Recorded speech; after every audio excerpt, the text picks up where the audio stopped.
कत जाई छे चुलिया छुबौ आसमाने जी हाय जी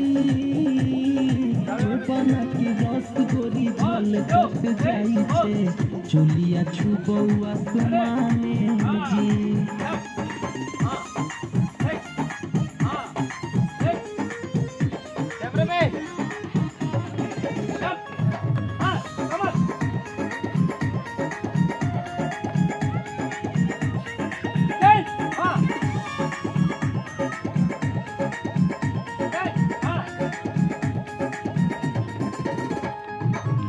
देही दूर ना जाई पुराने कर बरदास तू सुर मचाने देही दूर ना जाई पुराने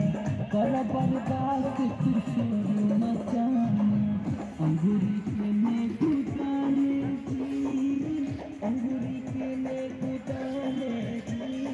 भीतर के अंग जिया हिया धधकावे प्रेम के भूमिका पुताने जी हर जी चुपना के रस गोरी झलकत जाई छे चुलिया छुबौ आसमाने जी।